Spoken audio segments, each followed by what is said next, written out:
All right, there we go. Nepal, first in the house tonight. Colorado High Country, Dave Kerr. James Kramer, Wisconsin. Flybrod, Cody, Wyoming. Nancy Weems, good to see you here again. Hey man, this is Chris with Excelsiors Magazine. We're getting ready to go live with another installment of the Motorcycle Cannonball Chronicles. Just 3.5 minutes out until we go live with this one. Gonna be a killer show tonight. Jason and Rob have the whole crew fired up and ready to go. 25 degrees in North Jersey. Whoa, Taylor Ham can't even word that up. Big D checking in, Marengo, Illinois. Maryland, New Jersey. Oh man, we got such a great crowd from New Jersey. Just 3 minutes, man, we're going live. Make sure you hit the like and share button. That helps us get this program spread all over the motorcycle universe. I want to thank everyone over at Excelsiors Magazine and Chopper Town for carrying the feed. Just 3 minutes, we're going live. David Crum, good to see you here, man. Derek Taylor, Salisbury, North Carolina. I have so many stories from Salisbury, North Carolina, I can't even bring them up here. It's illegal. 2.5 minutes. Stick around.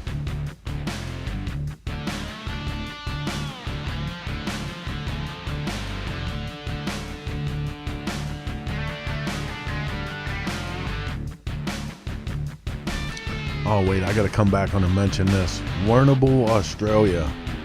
That is awesome. So good to see you here, Tony. Hope you dig the show. Let us know. Tom Banks, rider number 21, Pittsburgh. What's up, brother Banks? Nice in Arkansas, Minnesota checking in. Hope you guys are busy in the garage somewhere.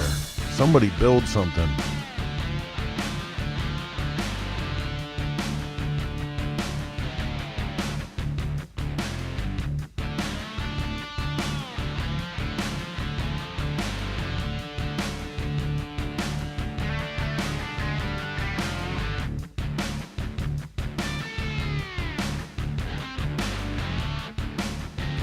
Mesa, Arizona. I know it's not 20 some degrees in Mesa. 60. First time got 66 fired up. Adam Thompson right on. Sturgis, South Dakota. How many feet of snow are in Sturgis right now? That's what I want to know. 23 degrees in Cleveland. Boy, it's cold all over the country tonight. We're going to warm you up though with a great show here over the next hour with Motorcycle Cannonball Chronicles. We're just about a minute out from going live. Stick around.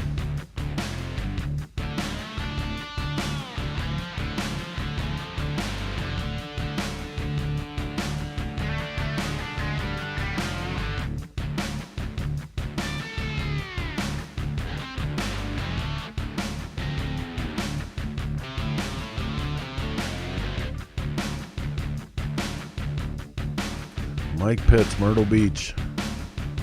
Good to see all you guys. Alabama in the house, mid-60s today. We're just 30 seconds out, man. I mean, I think that's good enough time to get this thing out of the shed and up on the road. Take a ride down the way with the folks from Motorcycle Cannonball. Here we go.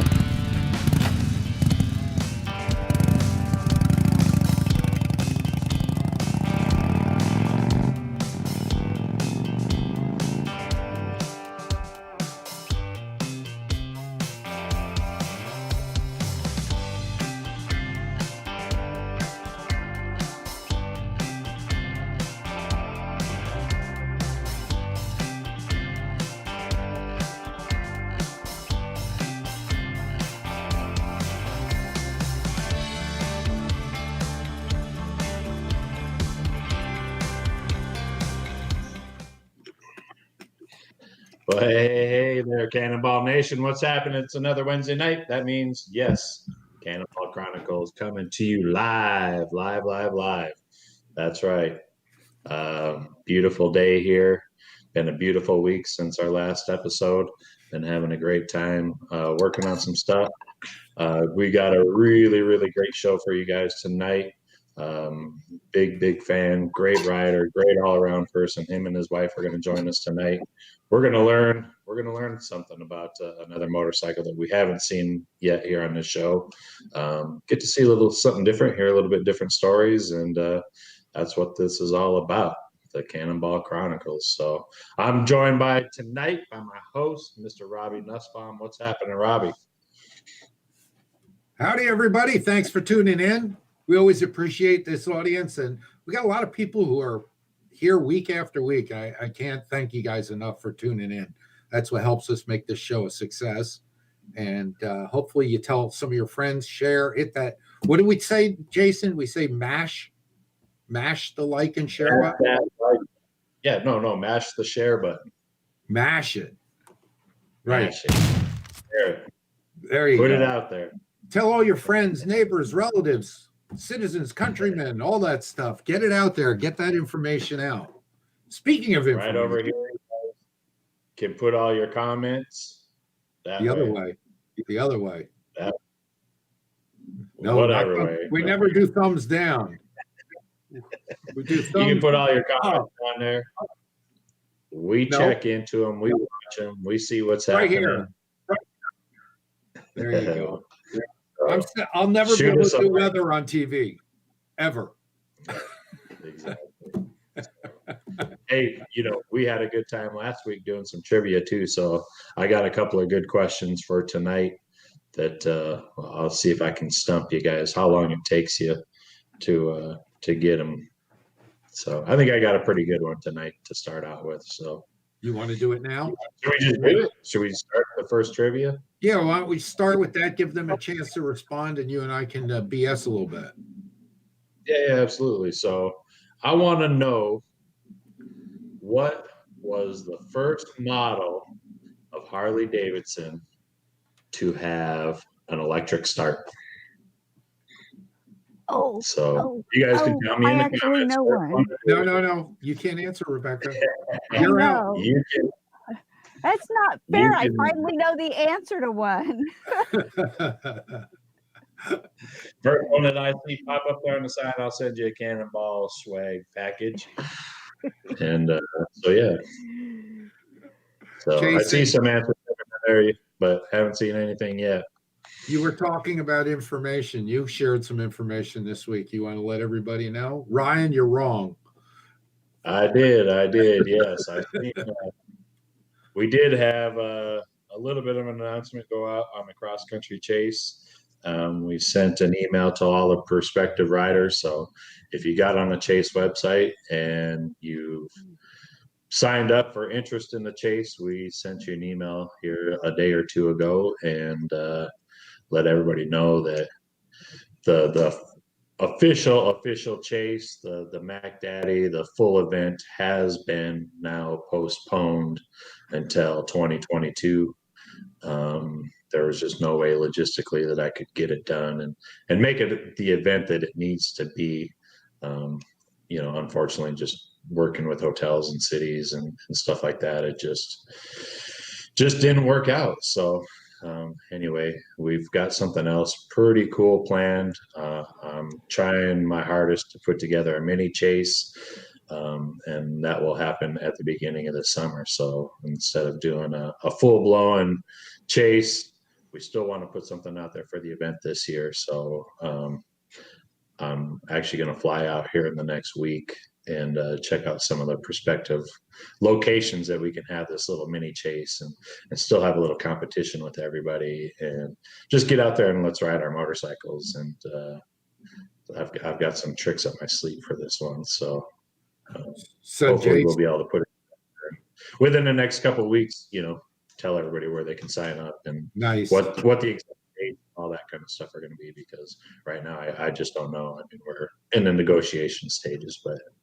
we're going to put something together. Jason, Vinny Grasser says he was the first one to say 64 Cervicar. That's it. So that was a tough one. I bet I could see everybody over there was saying, "Oh, 65 FLH, panhead." But no, it's actually Cervicar was the first Harley Davidson model to have an electric start. I did a 63 Cervicar for a customer, a full-on restoration. And in my course of my research, I went to a couple people who had some nice 63s, and they said everybody who bought a 63 was immediately pissed off the next year because they put the electric start on the Cervicar. Right. Right. So Vinny's our winner. I don't know if Vinny's still on Mike Carson's boat or not, but I know he spent the week with the Carsons or a few days out at sea. So hopefully he's shaking off those sea legs and he's going to get a nice little gift bag. Yeah, I'll send Vinny a message and send him some stuff in the mail. There you go. So I have a little sad news to share here. One of my friends, Jerry Doring, passed away. I think a couple weeks ago. I just found out, so I don't have all the details, but he's the grandpappy of the Motorcyclepedia Museum, and also Ted Doring's father, who runs V-Twin Manufacturing. And Jerry was instrumental in the early days of getting us repro parts, and say whatever it is you want to say. I don't really care to hear it. If it wasn't for V-Twin, a lot of these bikes wouldn't be out there on the road today. So that being said, I had a lot of good times with Jerry. We had a lot of laughs.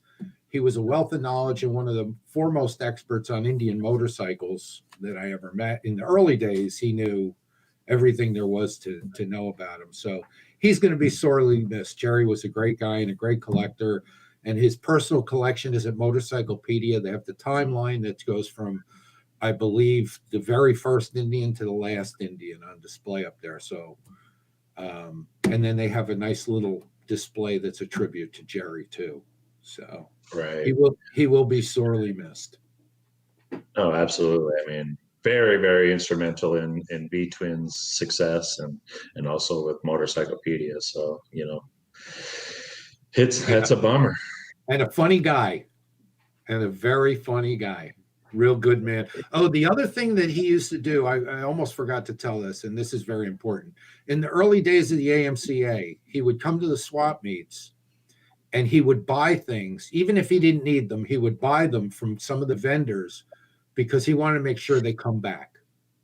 So Jerry was always good. People were always like, here comes Jerry, let me sell him something. But you'd have a nice time to chat with him, you'd learn a little bit, and he would buy stuff from you. So he was a big supporter, and they're still big supporters of the AMCA. So Right. There was some more sad news in the old antique world this last week too, with the Hilltop Museum catching fire. Attila Shriver's collection there and on the border of Italy and Australia. I mean, just devastating pictures to really see that. And I mean, it seems like it happens to the nicest people, I mean, and then in a collection like that, it's, I still have a thing in my gut that just makes me sick looking at the pictures the last few days. Elwood Rides here wants to know in Newburgh. Yes, in Newburgh, New York. That's where Motorcyclepedia is. Yeah, but I saw the pictures of that fire you were talking about, Jason, and it just looked so horrible. The devastation. It is. I mean, 101s in there, and I mean, just holy grail type of stuff. And to see that, I mean, I just couldn't imagine what that family's going through, Right. So I think it's time for us to move on a little bit here. We shared a little bit of information. Chris has some info on the Motorcyclepedia Museum, I think, up on screen. And then let's bring Rebecca in, and she can tell us that a picture is worth 1,000 words. Perfect.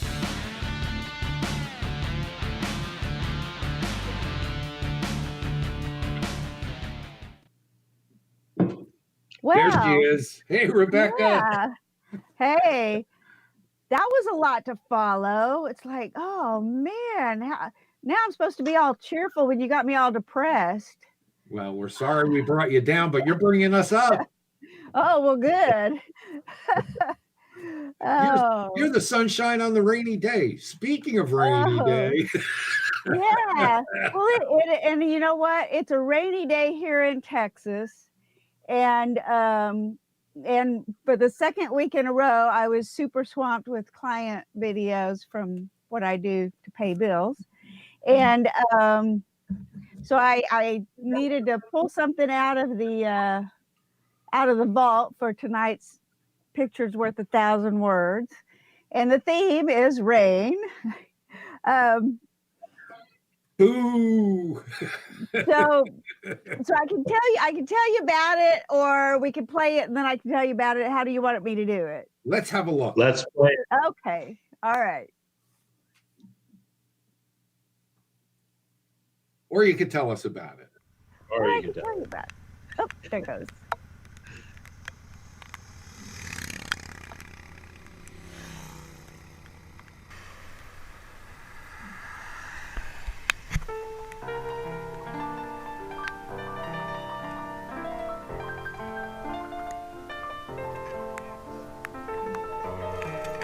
I love the music selection for this. It fits Clint's mood.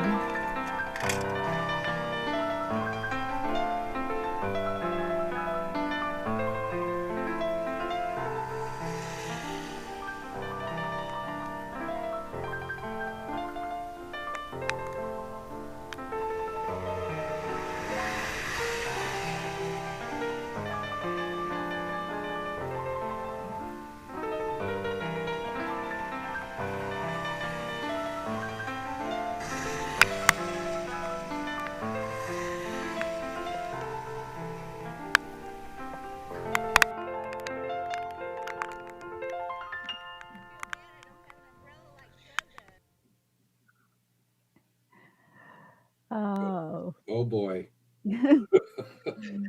Yeah. So Clint was actually a little aggravated with me for a few months after I did that video because it was the only time he had any issues with his bike during the 2016 Cannonball, and I just happened to stop and capture the moment.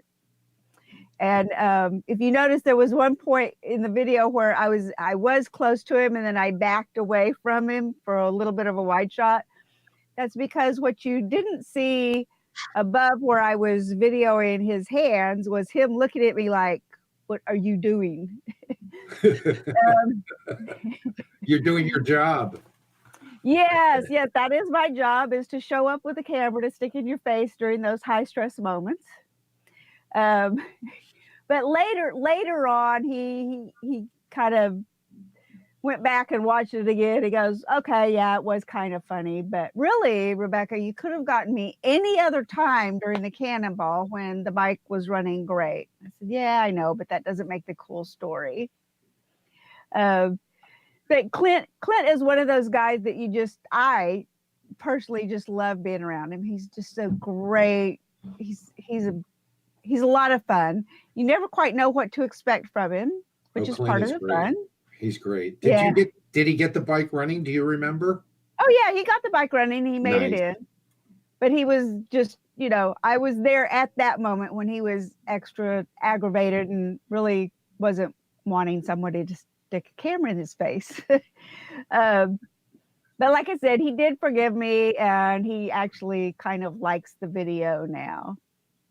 So, but we everybody in Cannonball, we've always experienced these, we'll have a day of cruddy weather.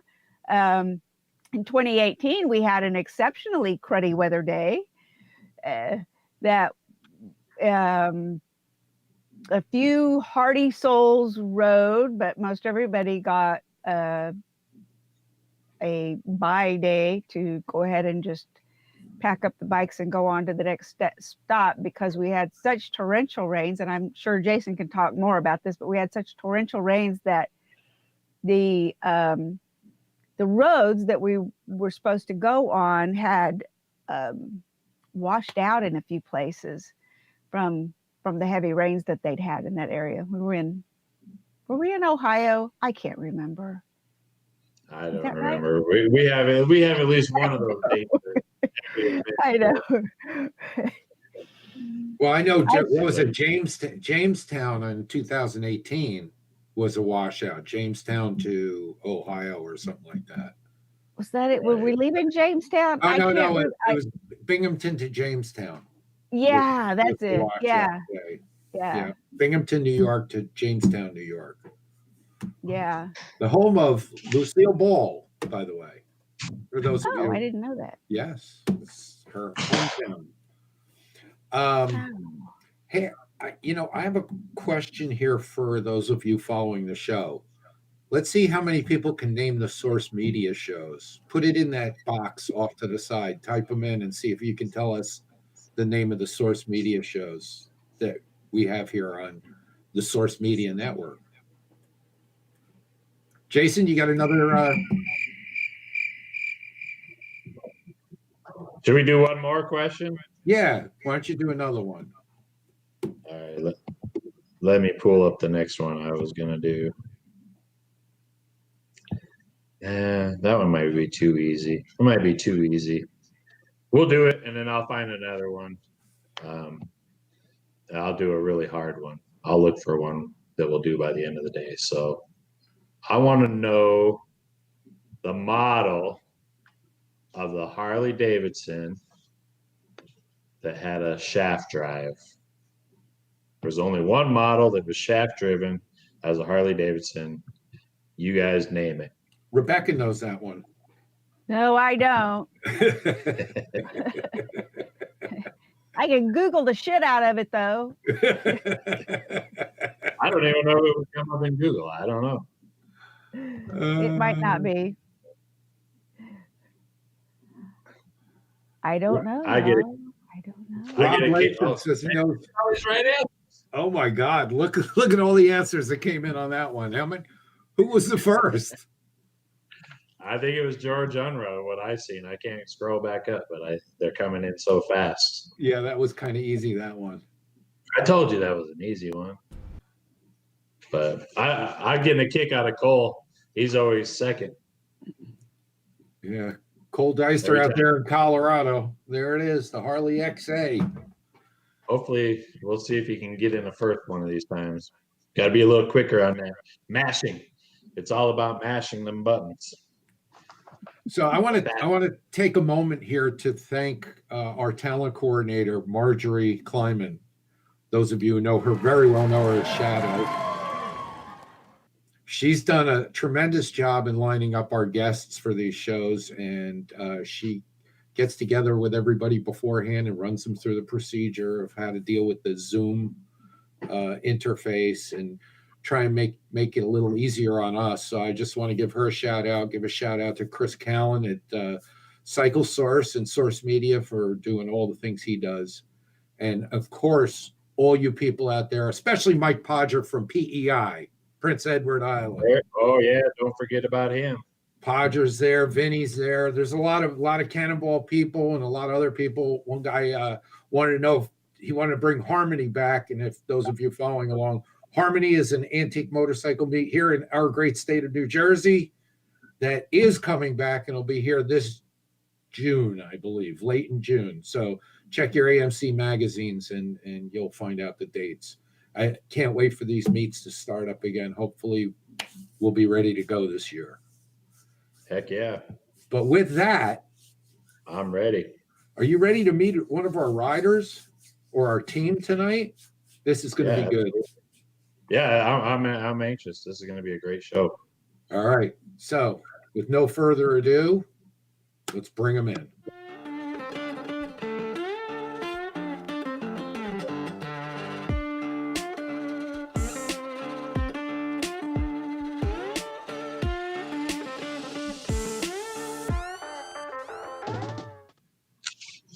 Hey, Mike and Carey, what's happening?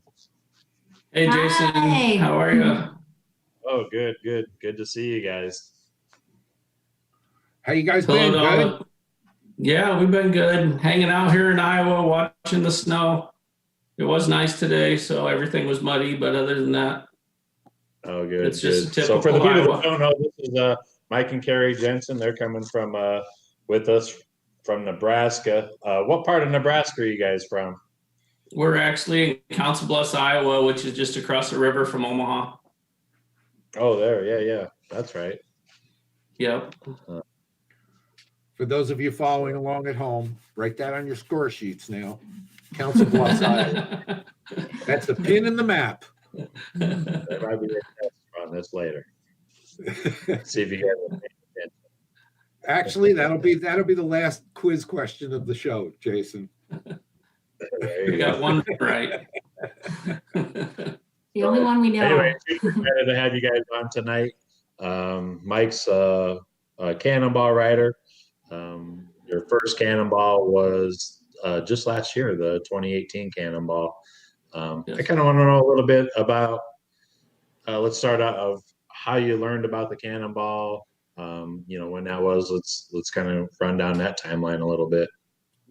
Well, I hooked up with, I work with Troy Anzalone, who was a mechanic for Dave Volnek in the 2016 Cannonball. And we went down to Kansas and hooked up with him for a couple days. I rode my modern motorcycle down there. Carey and I rode the modern motorcycle down there. So I had her hostage for several hours on the way home. We got a pretty good conversation and said, this is kind of something we'd be interested in doing. I'm not like a lot of the cannonball people that I have a museum or a collection. Not retired. He's still working. Don't have a collection just to go out and choose another bike. So I ended up buying searching out a bike and one thing led to another. Here we are. Well, let's talk about the search a little bit, because I always find these interesting of people of how they found a motorcycle and kind of why they picked that one. So tell us a little bit about that. Well, after Troy and Dave got home from the 2016 Cannonball, the rumor was we talked to them, met with them a couple different times. I work with Troy, so I talk to him every day at work, but we had this conversation that that's what we wanted to do. And a couple days, maybe a week later, they came up with the motorcycle that I ended up buying from Steve Klein and Klein Collections down in Georgetown, Texas. Right. Yeah, we just emailed back and forth, text message back and forth a few times, jumped in the truck, went down and picked it up. So it was and prior, this was your first antique motorcycle that you bought, correct? It is. It is. So it was And ridden. Had never ridden on one either. I mean, what's Steve the Klein. feeling of that thing? The first time you see it and the first time you touch it, and I mean, oh, it's pretty terrifying. Yeah, it was a lot of money for me. Right. Steve Klein put me on a 1914 Harley belt drive, which I think he does everybody that comes to his house. And right. He should probably explain where the brakes are at on those things before he just sends you down the highway. But we managed. He followed us in an Indian sidecar with the video and laughing all the way. So we had a good time. Thanks to Steve and Joan for allowing us to buy that. He's a good old Iowa. Actually, they're both good old Iowa people. So we had a connection. Yeah. Great guy. Yeah.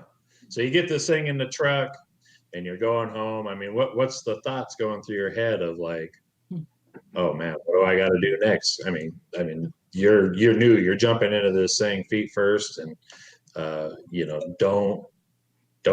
I mean, you've never owned a bike or never been around them, never ridden them. I mean, I'm kind of curious to know, like, Can I comment for you, on that? oh Yeah. shit. Yeah, oh shit was a big word.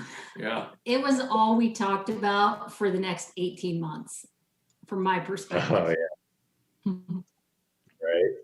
Where to get parts, what he needed, a schedule, a timeline, and how to make it happen. Became an Right. obsession, for sure. I was very lucky. Troy Anzalone, who went with me and Dave in 2018, knew a machinist here in town, Bob Alf. And Troy's literally a mechanical genius. he doesn't care if it's a motorcycle, a rototiller, or a boat motor. It's going to performance at his best.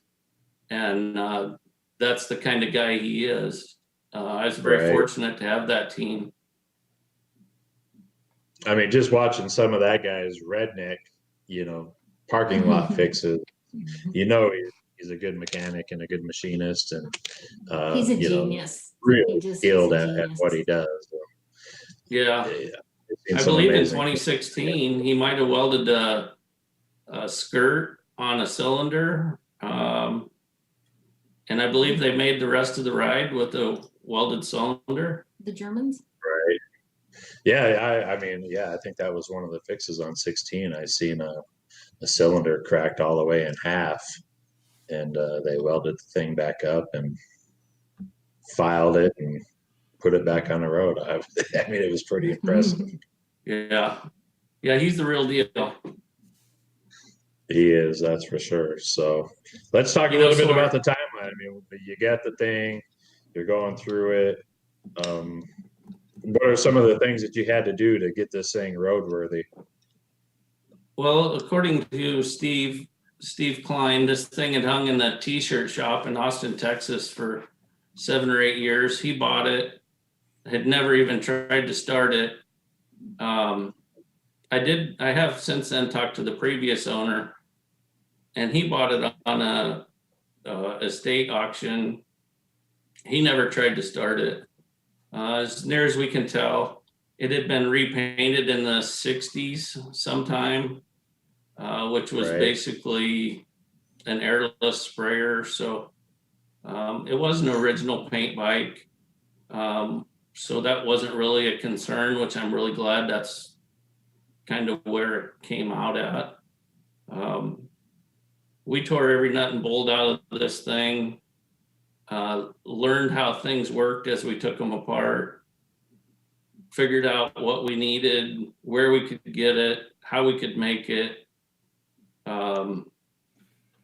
Everything from brake pads, brake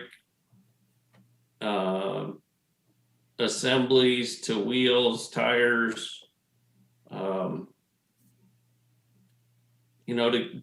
to get to the end. We had 50 miles on it before we left. We couldn't ride it about 10 miles. Every time we rode it, we took it out trying to get the oil pump adjusted. We'd ride it for 5-10 miles at a time, and so the intake valve pockets would blow out of the motor or something was going on. So we literally had 50 miles on it when we left home. A couple weeks before we left, Dave's bike was up and running and sounding good, and he'd done it before. So at that point, I didn't think mine was even worth putting in the trailer. I said, just leave it home. We'll go support Dave on this one. I'll learn how this game works, and we'll go along for the ride. But that wasn't acceptable. So you got literally 50 miles on this thing when you show up to the parking lot in Portland, Oregon. I'm going to kind of get to where we're going here in a second, but I mean, I want to know 50 miles on a bike and you're sitting Portland, Oregon, or at Bug Light Park where we start, and you're around all these guys that probably got 1,000 miles, everything else. I mean, what's going through your mind? I don't stand a chance in hell. What in the world am I doing here? But you know what? Everybody was great. The whole situation was a great time. Everybody was very welcoming. Everybody stopped by to look. I mean, I unloaded the bike in Portland, Maine, and still had to wire the headlight and the brake light and the tail light. So we were out thinking around with that, and everybody stopped by to look. It is a good looking bike, and it drew a lot of attention. Right. I mean, for the people that know out there, I mean, this is a 1914 Excelsior. I mean, it's not like a lot of the Harleys and Indians that you see. I mean, these things are very, very hard to get parts for. And, we went through multiple multiple sets of flywheels, just trying to find flywheels that weren't cracked. And Right. we I think you ended up. Didn't you have to get some flywheels custom manufactured for that thing just because you couldn't find them? I couldn't find good ones that weren't stress cracked. We actually had them built. Actually, I shouldn't say built. We had them cast with Bruce Argetsinger, and he's in New Jersey. I think a lot of you guys probably know Bruce. I didn't know him. He advertised. Enfield Racing, right? Is that it? Yeah, he advertised in the AMCA magazine that he made these flywheels, and we thought that was a solution. So we sent him some parts. He looked at them for a couple weeks, took him to the foundry, made some molds, took them to the foundry, had fresh ones cast. So that's where I learned a lot of patience over this deal. Nothing happens overnight. That's for sure.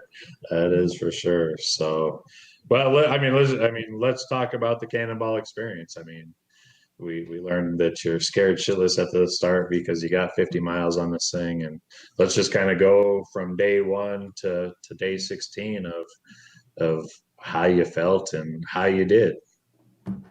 Well, day 1 was the 10-mile prologue. First of all, I didn't know if we were going to get there, but I followed everybody else down to where we were going. We actually drove down to Bug Light Park on the coast in Maine before we took the bikes down, so we had some idea where we're going. The whole picture, the 360-degree picture that Michael Lichter does, was quite an experience. Seeing everybody there, everybody lined up, meeting a lot of people. It was a great experience. We did make it back to town, or back up to did the start, made it back to the motel, basically, which was the end point for the first day. In rush hour traffic, I had no idea. I mean, I had 50 miles on this thing.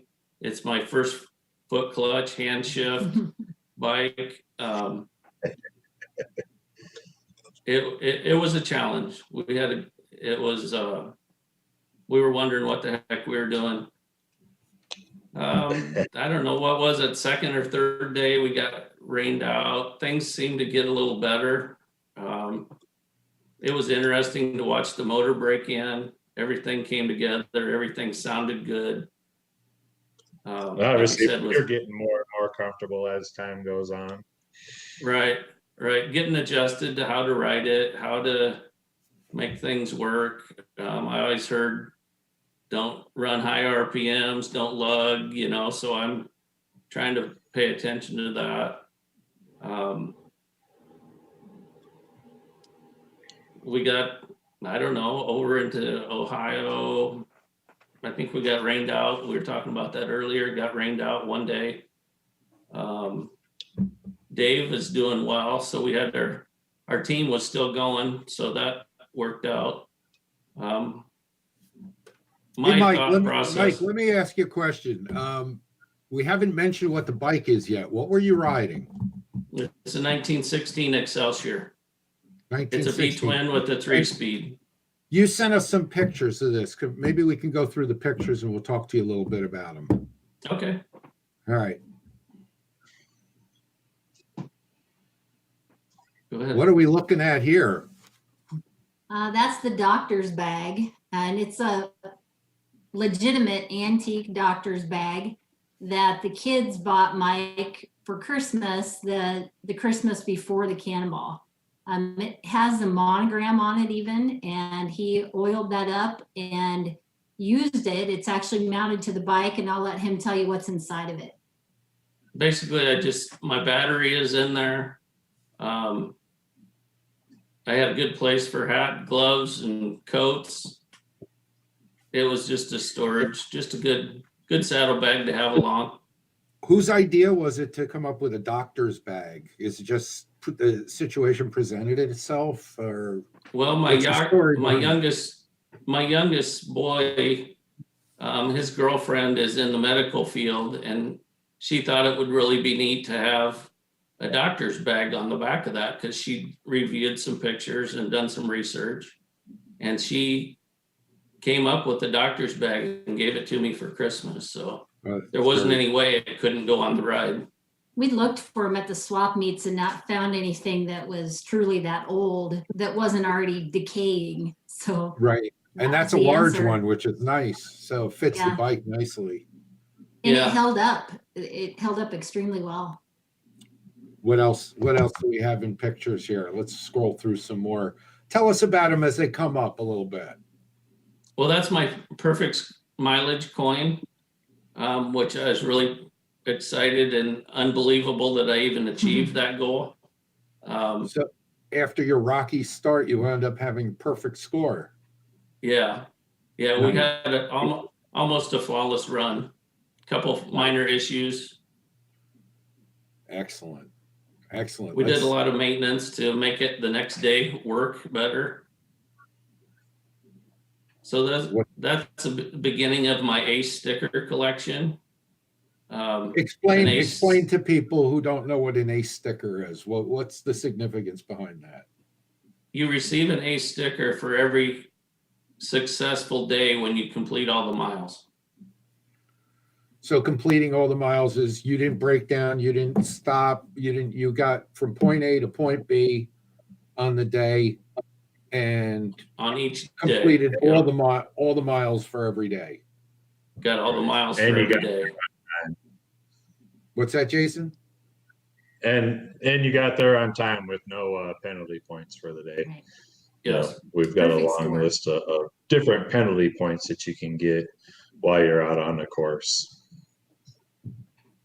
So just learning the whole scroll was an interesting concept too, but this is a Linkert carburetor. Everybody has a big fancy linkage on that. We like to put a quarter on there, so everything's quarter choke. It's kind of hard to see behind the shift lever, but that's what we made work. Nice. And we have some pictures of the bike, I believe. There we go. Tell us about this photo. That was at Bug Lake Park when I had no idea what I was getting in for. And that's Portland, Maine? That's Portland, Maine, yes. Right. That was the starting day. I think that was Michael Lichter's picture day, so. Nice. And what's going on here? Well, that's my acetylene fired headlight. I put an LED bulb and a socket in it so that we could be road legal, street legal. You didn't want to use acetylene on this ride? I was worried about refilling it. So tell us a little bit about the acetylene light, a little history on that. When you say acetylene, what is it you mean by that? Well, the original bike, the way it came from the factory with the light kit on it, had an acetylene tank that actually was actually banded to the handlebars. Then it had a hose that ran up to the headlight, and you would light the flame in that headlight and basically open the glass, light the flame, adjust the flame so it would stay lit, and then close the gas, and you'd be able to take off. So Kind of like a big lantern. Yeah. exactly. Yep. So And do I you have all have that stuff. do you It all have the came with the original- bike.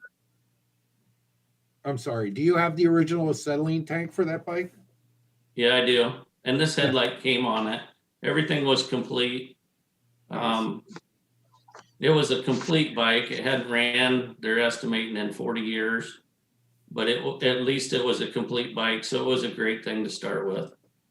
I understand there were terms in order for Steve Klein to sell you this bike. Is there any truth to that rumor? Well, he said he'd sell me the bike. He wanted to ride the bike on the Cannonball. I think a year or so prior to that, he'd crashed a gyrocopter or something, so he wasn't going to be able to do it. He said the only way he'd sell me the bike is if I promised to do the Cannonball.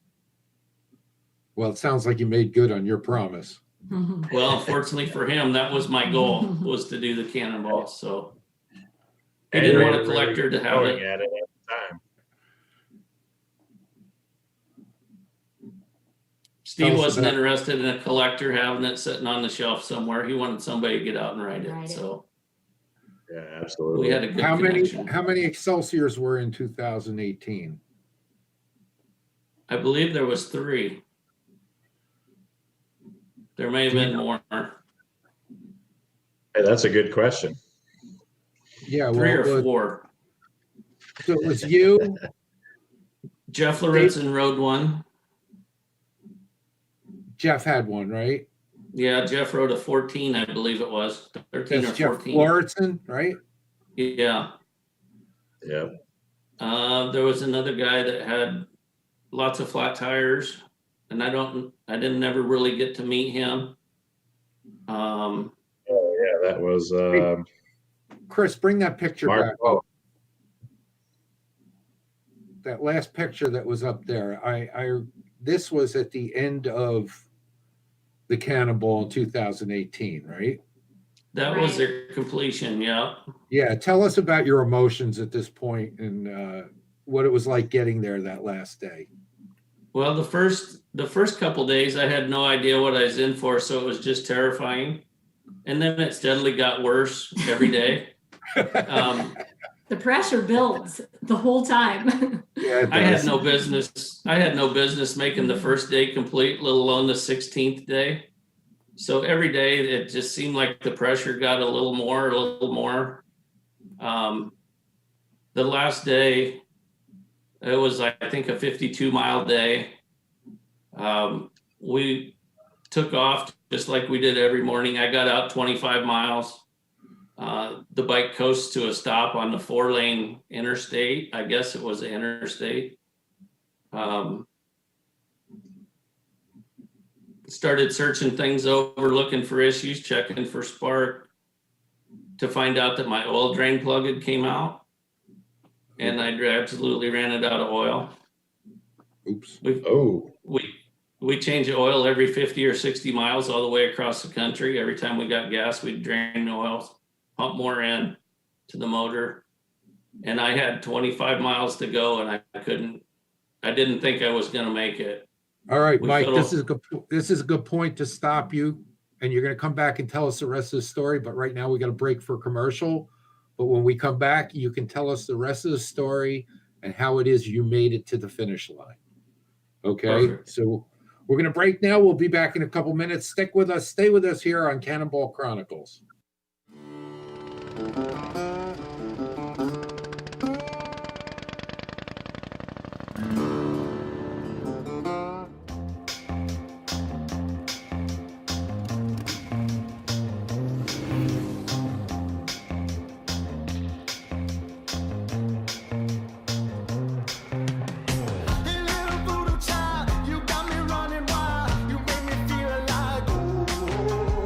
The devil in my dreams dancing in front of me.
One of the things I want to show you today is our new improved engine puller. We put Heim joints in the hand to allow rotation of the engine, which makes it easier to get it in and out of the frame. And over here we have what's called the Posi Lock, which allows this to be locked in place and the engine can't swing from side to side.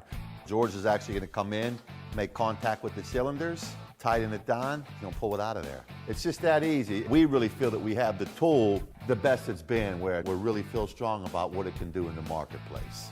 Visit BanksBrothersMotorcycles.com to order your Banks lift.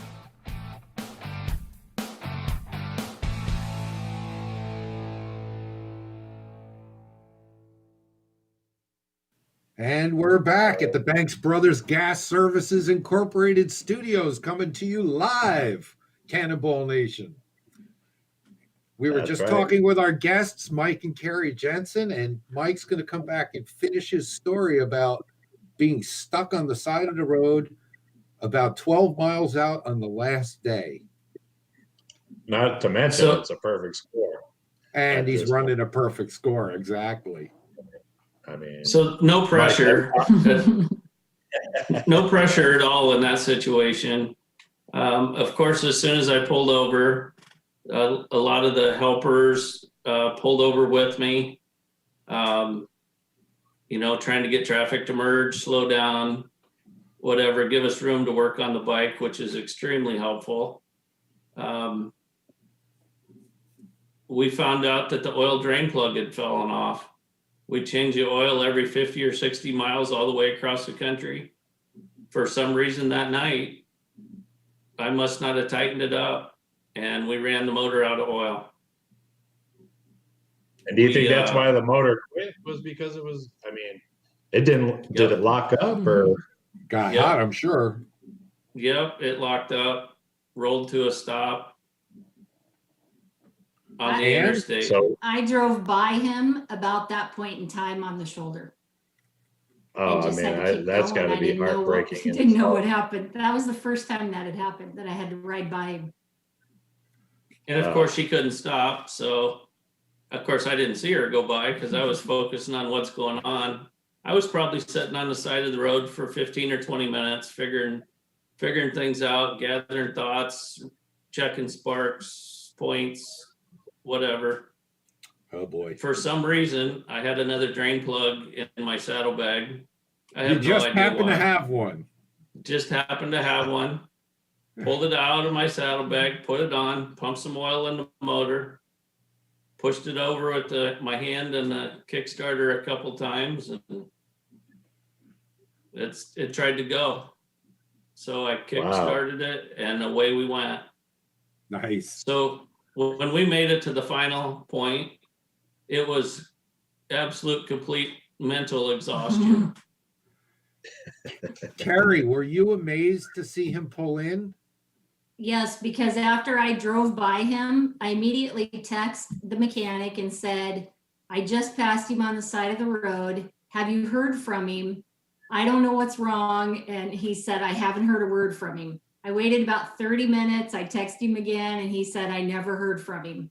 So I didn't know anything while I was waiting at the end point, whether or not he made it. And then all of a sudden, the shortest he rolled day, up.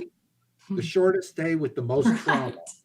Yeah, Supposed to be the free by easiest then, right? day. I'm just gonna roll right into town. Yeah. The anxiety was high, very high at that point. So I couldn't imagine. Jason, tell everybody what the typical day is and what the last day mileage wise goes to. So typically a normal day on the Cannonball will be anywhere from, say, on an average of 215 miles to 300, 310 miles on an average, depending on, what the average speeds are, the terrains. There's a lot of factors of how we figure out mileages per day. But typically on the very last day, we let the rider sleep in, and we do a 9, 10 o'clock start in the morning, real late. And we try to keep it to anywhere from 50 to 100 miles for the last day, just kind of a little walk in the park, nice little stroll. And that's Yeah. kind of make it too difficult. I mean, because the goal is we want everybody to cross that finish line. So hopefully by then everybody's got their problems worked out and all that kind of stuff. So we, just want an easy, nice, relaxed day. I mean, it's been 2 weeks of, like you said, mental anxiety and Pure hell. Hell. Exhaustion. Pure hell. But as And I Mike can't found wait out, to do it again. you can have these situations on the last day. I mean, I've seen it with him and I've seen it with a few other people that, something happens, and it could happen 1 mile before the finish line. You never know what, with these old machines, what could happen. What's your team name? You guys have a name for your team? What is that? Team Overtime. I'm Tell actually us a about- lineman for the power company. So it's kind of a play on words. I worked a lot of overtime to pay for this trip and the motorcycle and the parts, putting it together. But it's also neat to see a 1916 overtime run in 2018. Oh, that's a very good pun right there.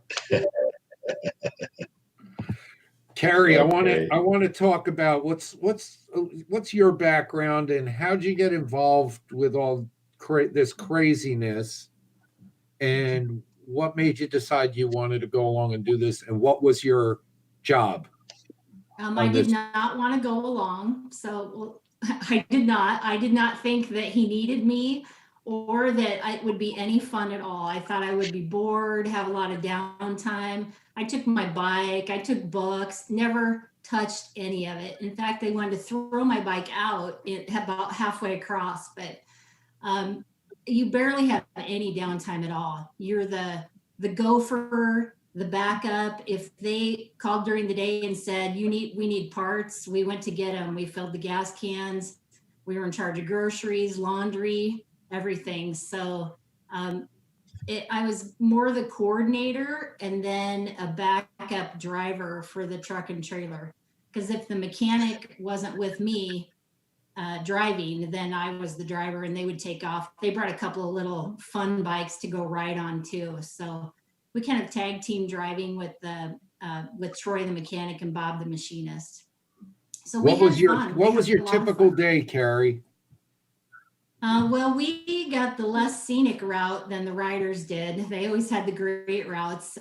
One of the logistic things I wanted to explain was they give us a route and we are not allowed to cross paths with the riders. So we stick to the route that they give us, and it is not a GPS, map it on your phone. They print it out in probably an 80-page booklet that we have to flip through as we go, much like the riders have to do the turn by turn with the scroll.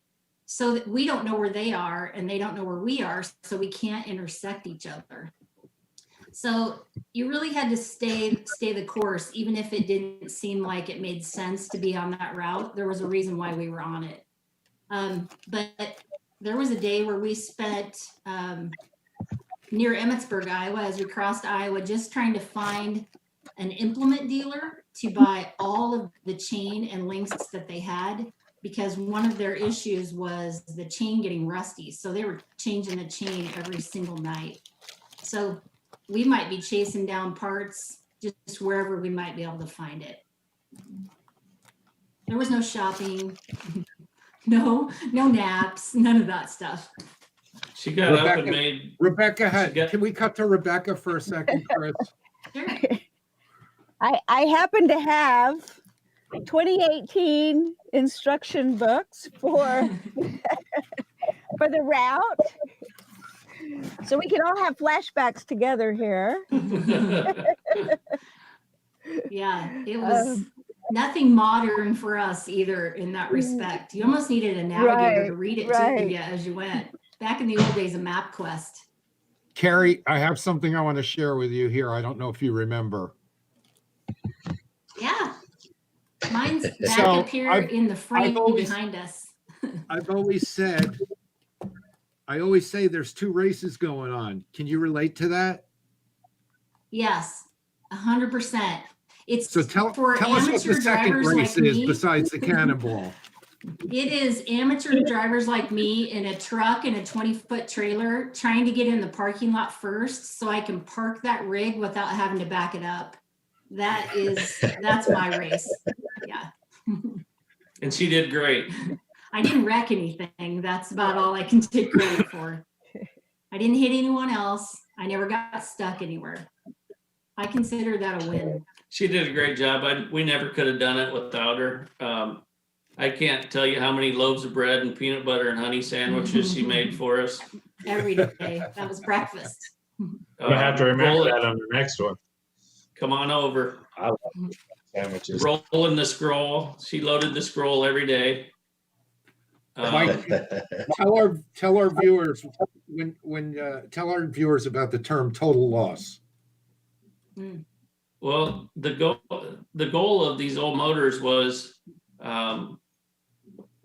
it spit out as much oil as it was supposed to receive. So the goal is to have the oil pump set where you can ride 40, 50, 60 miles and end up with the same amount of oil that you started with. In the meantime, it's blowing it out on the road, which is why it's a total loss. So you got to make sure your oil pump pumps enough oil to keep oil in the crankcase. Yeah, so for those viewers who are unfamiliar with what that means is there's no recirculating oil system in these bikes. So these oil pumps, if they're not set right, you have to hand pump them, or you have to make sure that you're not overfeeding it. So there's kind of an art to the whole thing. Yeah, we figured ours out. We figured ours out that about every 20 miles, I'd give it another pump of oil. And each pump of oil was about 3/4 of an ounce. And usually I was pretty close at 50, 60, 70 miles when I drained it to what I started with. So you're not just a rider, you're a scientist too. And you play one on television now. Exactly. Well, and then you get off the route a little ways, maybe to make a wrong turn. And then you're a mathematician too, trying to keep track of your miles. And explain why you'd be a mathematician to the folks at home. Well, if your scroll is turn by turn directions by miles down to the 10th. So if you make too many laps around the gas station, making sure everything works, you can be 3/10 of a mile off on your next turn, which puts you about 1/4 of a mile down the road from where you should have turned. Now you're a half mile off, and it can continue to add up throughout the day. So the art of the scroll is conquering the scroll is a pretty good challenge too. It's not just riding. It's not just listening to that motor hum. You got to be on your game. Did you have any particular anxiety level days? Is there one that stands out in particular to you? Well, besides losing all your oil. Okay, let's put that as number one. That's got to be top. Yeah. We rode into, when we came into Cedar Rapids, we had a lot of clunking and a lot of banging going on. I wasn't sure what it was. And we were at the Indian factory. No. The next day. The next day. So we were at the Indian factory. But what we diagnosed, or what we figured out, was that I was running old sprockets on new chains, and my chains would get so hot that they'd burn the grease out of the links, and they'd be completely covered and saturated in rust by the end of the day. So our solution to that was put a new chain on every day. Oh, no kidding. Yep. Primary chain. Oh, dang. So let's go back to that last picture, Chris Callan, if we could. Our engineer extraordinaire. If I'm not mistaken, that's not an Excelsior right there, is it? Hey, I did the best. I did the best I could to find a bike, an old bike with a scroll map. Give me a break. Okay, I thought that was a picture he supplied, so I thought maybe there was a surprise in store.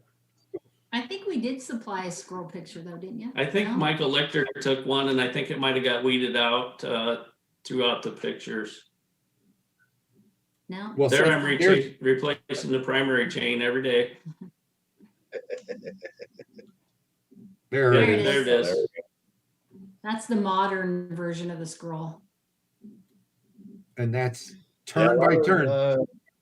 It So does there's take a a- little bit of getting used to on these things. You know, some people do struggle with it. Even in, like you said, even I do sometimes. I mean, you take a couple turns to take some pictures, or you stop to get some barbecue, or you know, do something, and now your thing's off, and you Yeah, but see, you Go have an down, advantage you're not because you know where you're going. You know where to be at the end of the day. I go by the map. You've rode an antique motorcycle more than twice. Yeah. He also knows where we were. Well, let's talk about what holds the future with the Jensens. You guys are signed up for the 2021 Cannonball.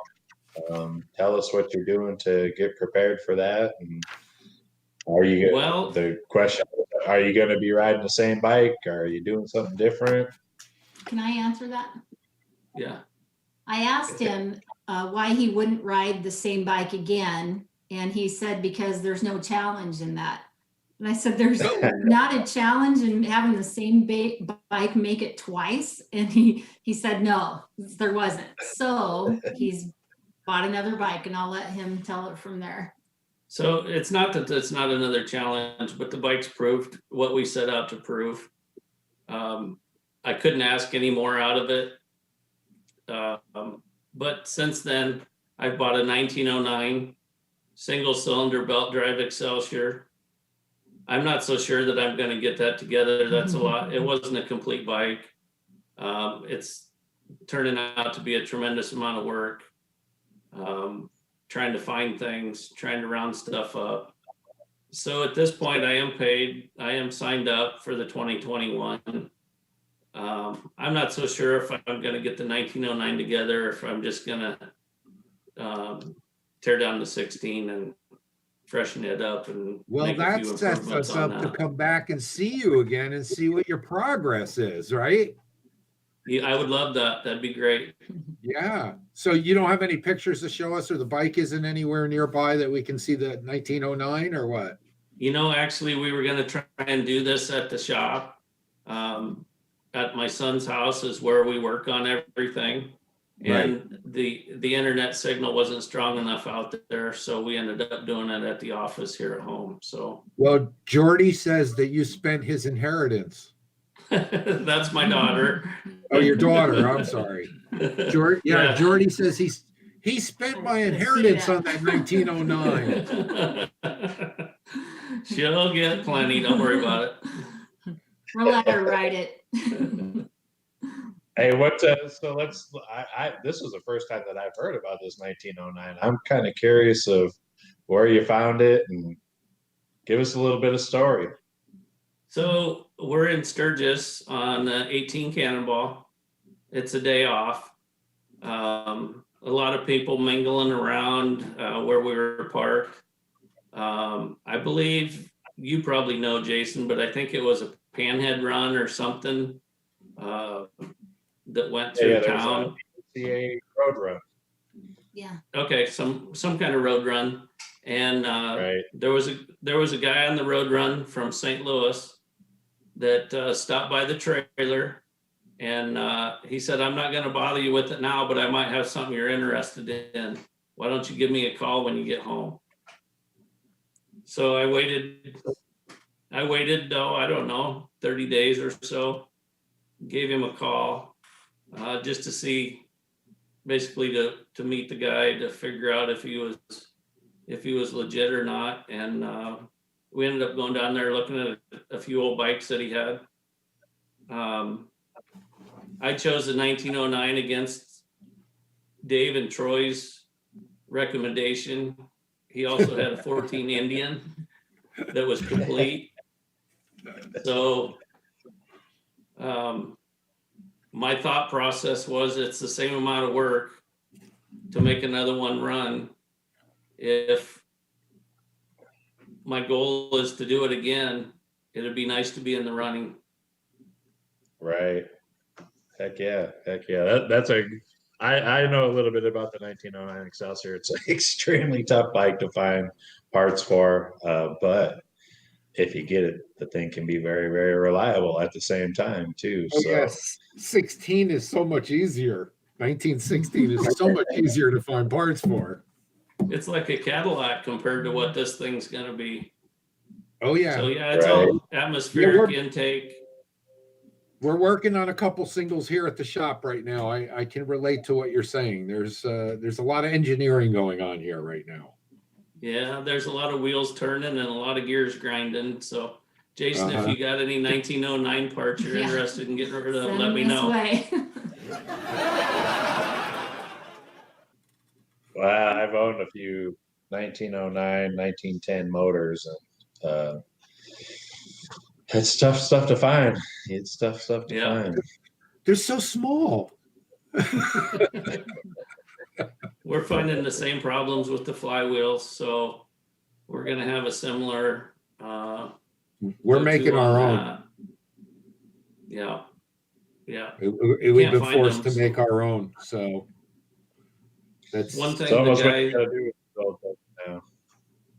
One thing Bruce Argetsinger did when I guess he's an expert on metal. Bruce is Instead of sharp. pouring them in ductile or pouring them in cast iron, he poured them in ductile iron, which I guess is 8 to 9 times stronger than cast iron. So far they've worked out well, and we'll give it a test in this 1909. If it's not this year, it'll be the next Cannonball. So. Well, that's great. Bruce was willing to do that for you.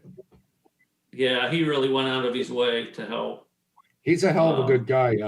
Enfield Racing or Rubber Ducky or Yeah. Mold Threads. Mold Threads is his Mold company Threads.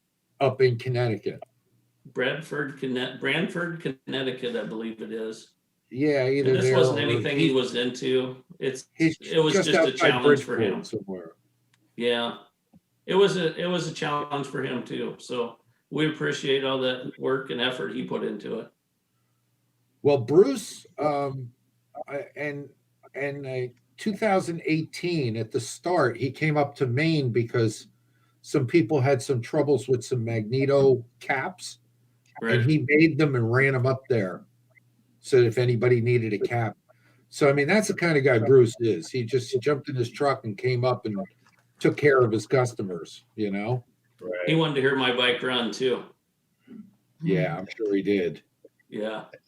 I'm sure he did.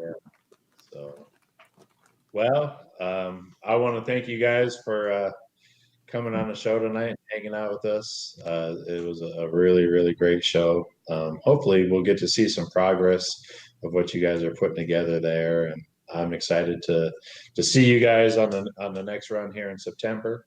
Another thing we actually put it out to the public yesterday of the official dates of the Motorcycle Cannonball this September. So Right.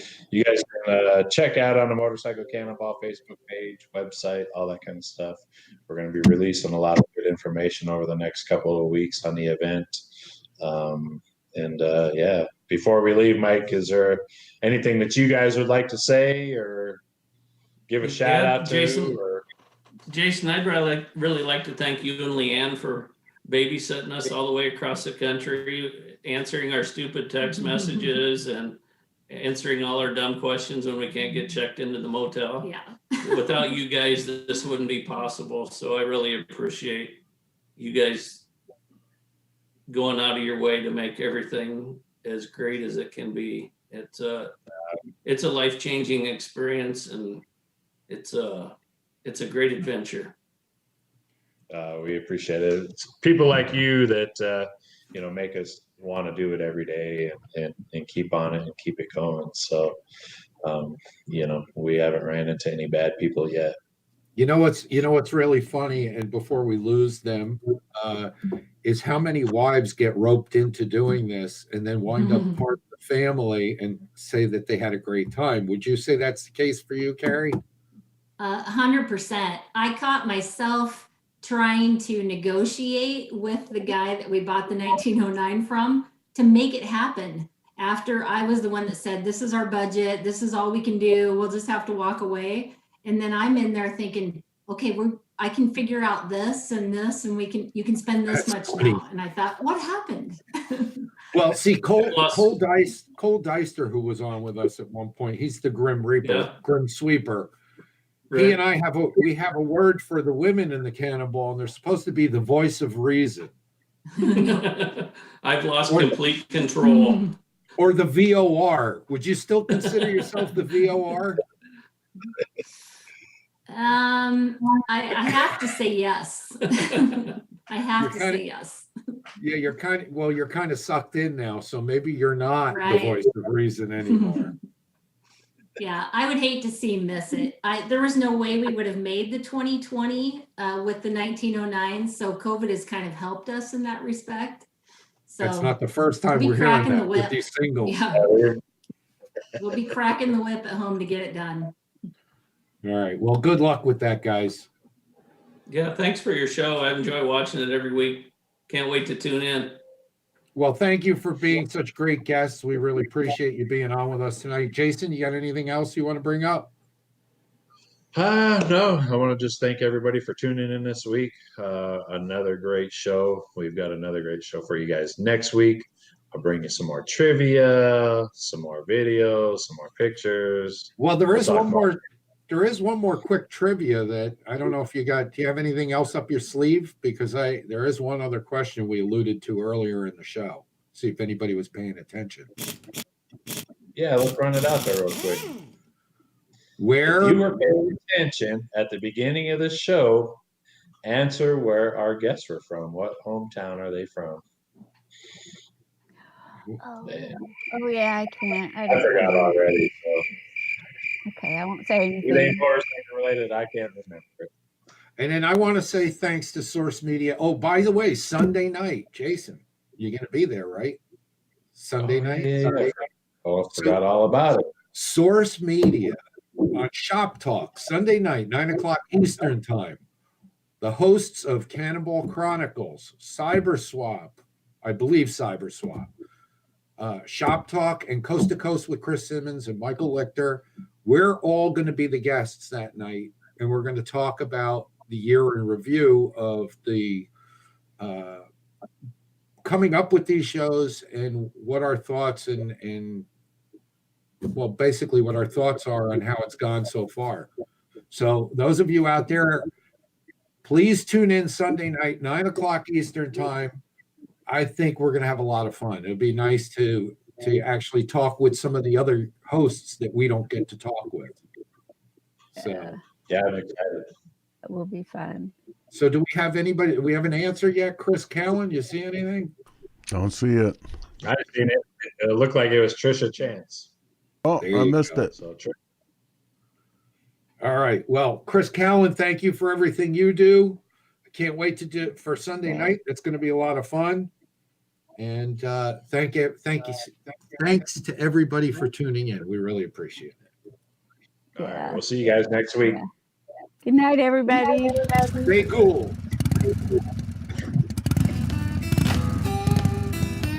Yeah.